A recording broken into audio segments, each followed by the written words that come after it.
নিরাপত্তার অভাবে কর্মবিরতি জুনিয়র ডাক্তারদের চিকিৎসা পরিষেবা বন্ধ রেখে আন্দোলনে বসলেন ৯৫ জন জুনিয়র চিকিৎসক। ঘটনাটি বীরভূমের রামপুরহাট গভর্নমেন্ট মেডিকেল কলেজ ও হাসপাতালে। আজ বেলা থেকে হাসপাতালে কর্মবিরতি শুরু করেছে রামপুরহাট গভর্নমেন্ট মেডিকেল কলেজ হাসপাতালের জুনিয়র চিকিৎসকরা। তাদের অভিযোগ, চিকিৎসা পরিষেবা দিতে গিয়ে রোগীর আত্মীয় স্বজনদের হাতে হেনস্থা হতে হচ্ছে, এমনকি মারধর করা হচ্ছে চিকিৎসকদের। আন্দোলনরত চিকিৎসকদের দাবি, হাসপাতালে তাদের নিরাপত্তা দিতে হবে, তারপরেই তারা কাজে যোগদান করবেন। তাদের দাবি জানিয়ে মেডিকেল কলেজ ও হাসপাতালের এমএসভিপির কাছে একটি স্মারকলিপি জমা দিয়েছেন তারা।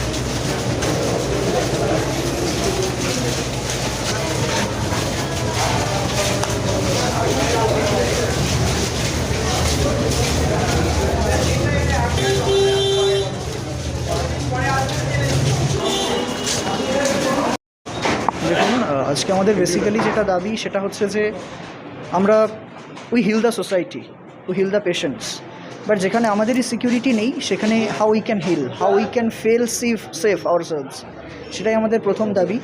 যে আমরা ডিউটি দেব, আমরা আপ্রাণ চেষ্টা করি মানব সমাজের কল্যাণের জন্য সর্বদা, কিন্তু আমরা আমাদের নিজেদের একটা সিকিউরিটি চাইছি, যাতে আমরা নিজেরা ব্লিড না করি, হিল করতে গিয়ে আমরা নিজেরা ব্লিড না করি। That is our first demand. আর সেকেন্ড হচ্ছে আমাদের হসপিটালে 24/7 যাতে সিকিউরিটি অ্যাডিকুয়েট অ্যামাউন্টে অ্যান্ড পুলিশ ফোর্স পোস্টিংটা যাতে থাকে, সেটা আবার একটা ডিমান্ড আমাদের। অ্যান্ড আমরা এমএসভিপি স্যারের কাছে এসেছি এই ডিমান্ডসগুলো নিয়ে, and we are continuing our strike till this demands are not met. Thank you. হ্যাঁ, কর্মবিরতি রেখেছি, কিন্তু হসপিটালের এমার্জেন্সি সার্ভিস চলছে, প্রত্যেকটা ওয়ার্ডের পেশেন্ট ম্যানেজমেন্টও চলছে ঠিকভাবে। আমরা জাস্ট ইন্টার্নরা হসপিটাল থেকে স্ট্রাইক করেছি, but other hospital facilities are continuing as well. Okay, আমরা আছি প্রায় 95। হ্যাঁ, একটা মব এসেছিল, সেখানে আমাদের কিছু জনের উপর অ্যাসল্ট হয়েছে। সরাসরি হয়তো ফিজিক্যালি অ্যাসল্ট হয়নি, but they are mentally tortured. ঠিক আছে, দে আর থ্রেটেন্ড।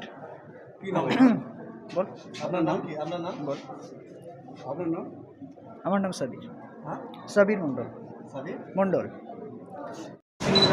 ওরা একটা অ্যাপিল করেছে যে ওদের কাজ করার ক্ষেত্রে নিরাপত্তার অভাব হচ্ছে, এটা হচ্ছে মূল প্রসঙ্গ ওদের। এবং কিছু কিছু সাজেশনস দিয়েছে ওরা আমাকে, এবং আমার মনে হয়েছে সেই সাজেশনসগুলোর সঙ্গে সহমত পোষণ করতে পারি, এবং সেগুলো আমরা যথাযথ জায়গায় জানাবো যথাসময়ে। এবং আমাদের ভেতরেও আমরা যে কাজগুলো গুছিয়ে করতে পারিনি, সেই জায়গাগুলো যদি আরেকটু বেটার করতে পারি, সেই বিষয়ে একটু যত্নবান আমাদের হতে হবে। এইটা হচ্ছে মূল আলোচনার বিষয় ছিল। সাজেশনের মধ্যে ওইটাই মূল বিষয়, যে যেন আমরা নির্ভয়ে কাজ করতে পারি, ভয়হীন পরিবেশ যেন আমাদের থাকে। এই প্রসঙ্গে যদিও আমি এটা বলেছি যে ভয়হীন পরিবেশ তো সকলকে নিয়েই আসতে হবে।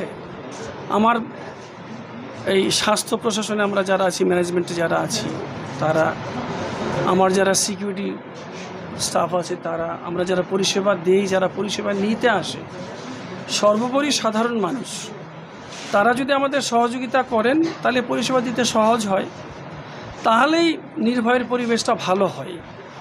পুলিশ প্রশাসন সিকিউরিটি তো অ্যাবসলিউট প্রোটেকশন দেওয়া সম্ভব নয়, তো মানুষকে আরও যত্নবান হতে হবে, সকল মানুষকেই এগিয়ে আসতে হবে যাতে পরিবেশটা ভালো থাকে। এটাই সাধারণ মানুষের কাছে আমার একটা সুনির্দিষ্ট আবেদন থাকতে পারে। আমাদের ছেলেরা সকলেই কাজের ছেলে, এটা নিয়ে আমার কোনো সন্দেহ নেই। কোথাও কেউ বলছে ছেলেরা ভুল করছে, আমি দ্ব্যর্থহীন ভাষায় বলছি, ওরা সিনিয়র টিচাররা যারা যে সাজেশনস দেন সেটাই তারা ফলো করে যান মাত্র। এবং এখানে আমরা একবেলা নয়, দুবেলা সিনিয়র চিকিৎসকরা রাউন্ড দেন, সেটা তারা চেষ্টা করে পালন করার। আশা করি এই সমস্যা অচিরেই মিটে যাবে, আমরা সেই আশাই আছি। হ্যাঁ, এই যে কর্মবিরতি পালন করছে প্রতিটা ওয়ার্ড, এই যে গাইনি, পেডিয়াট্রিস্ট, তারপরে সার্জারি, মেডিসিন, এই যে এতদিন 8টা থেকে কর্মবিরতি, এতে কি পরিষেবার কিছু হামফার হলো না?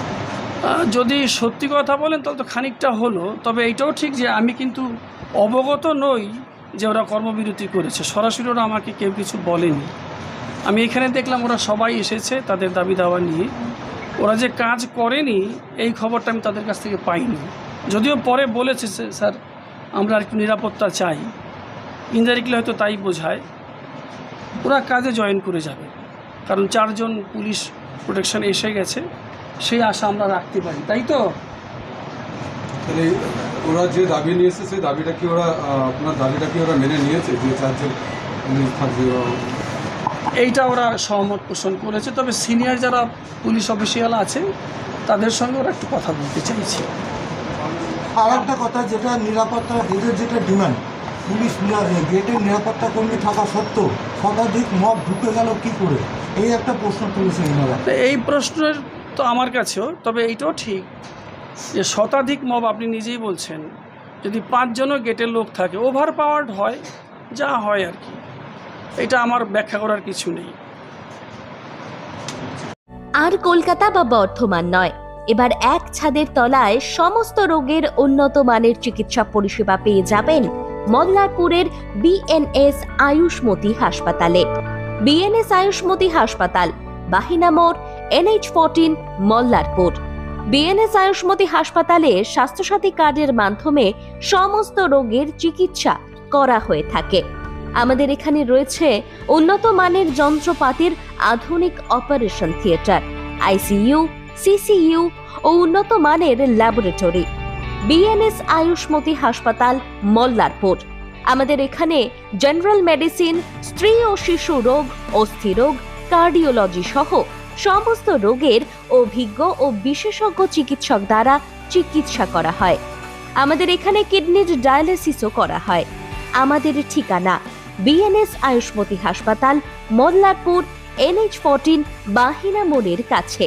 যোগাযোগের নাম্বার 7890500905 এবং 7890300903।